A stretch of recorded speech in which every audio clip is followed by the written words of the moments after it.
Hello Mark, I'm Mia. My student number is 8001029. I'm freshman, and the title of speech is Amy Purdy, Living Beyond Limits. If your life were a book and you were the author, how would you want your story to go? That's the question that changed my life forever. Growing up in the hot Las Vegas desert, all I wanted was to be free.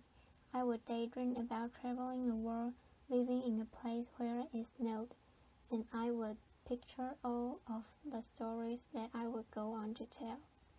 At the age of 19, the day after I graduated high school, I moved to a place where it snowed, and I became a massage therapist. With this job, all I needed were my hands and my massage table by my side, and I could go anywhere. For the first time in my life, I felt free, independent, and completely in control of my life.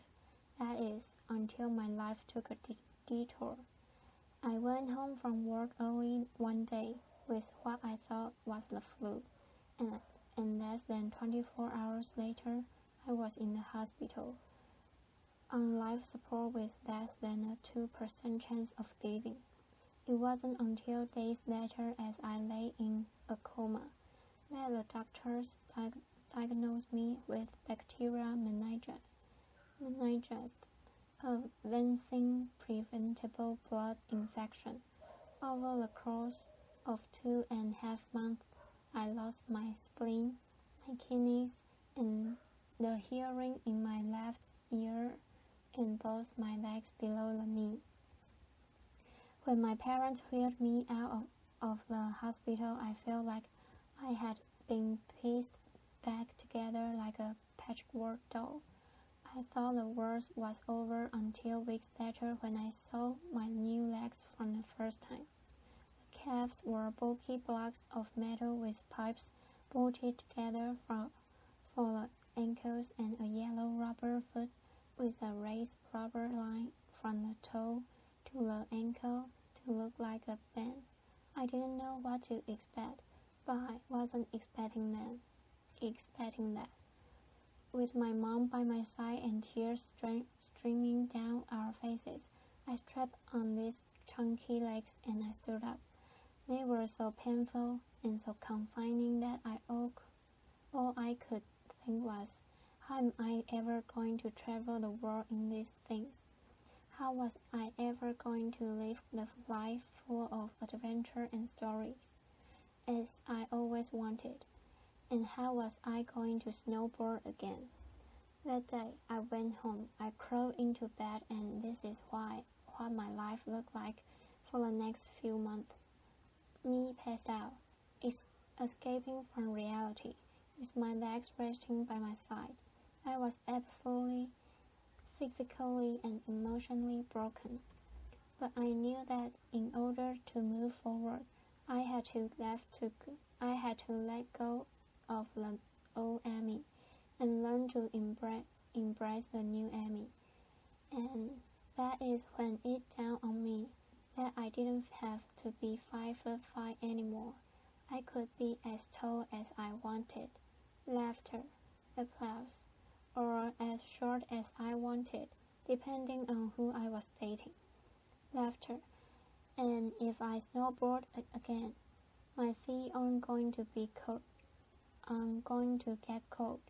Laughter, and best of all, I thought I can make my feet the size of all the shoes that are on the sales rack. Laughter, and I did, so there were benefits here.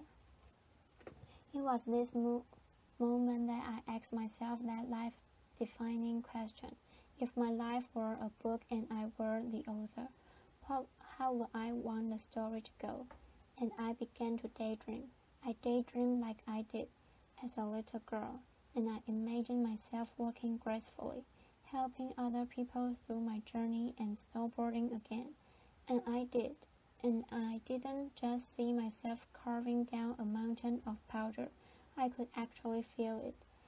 I could feel the wind against my face and the beat of my racing heart as if it were happening in that very moment. And that is when a new chapter in my life began. For 4 months later, I was back up on snowboard, although things didn't go quite as expected. My knees and my ankles wouldn't bend. At one point, I traumatized all the skiers on the chairlift when I fell and my legs, still attached to my snowboard. Laughter. When flying down the mountain, I was on the top of the mountain still. I was so shocked. I was just as shocked as everybody else, and I was so discouraged. But I knew that if I could find the right pair of feet, that I would be able to do this again. And this is when I learned that our borders and our obstacles can only do two things. One, stop us in our tracks, or two, forces us to get creative. I did a year of research. Still couldn't figure out what kinds of legs to use. Couldn't find any resources that could help me. So I decided to make a pair by myself. My leg maker and I put random parts together and we made a pair of feet that I could snowboard in. As you can see, rusty bolts, rubber, wood, and neon pink duct tape. And yes, I can change my toenail polish. It was these decks that and the best 21st birthday gift I could ever receive, and a new kidney from my dad that allowed me to follow my dreams again. I started snowboarding, then I went back to work, then I went back to school. Then in 2005, I co-founded a non-profit organization for youth and young adults with physical disabilities so they could get involved with action sports. From there, I had the opportunity to go to South Africa, where I helped to put shoes on thousands of children's feet so they could attend school. And just this past February, I won 2 back-to-back World Cup gold medals, which made me the highest-ranked adaptive female snowboarder in the world. 11 years ago, when I lost my legs, I had no idea what to expect. But if you ask me today if I would ever want to change my situation, I would have to say no, because my legs haven't disabled me. If anything, they've enabled me. They've forced me to rely on my imagination and to believe in the possibilities.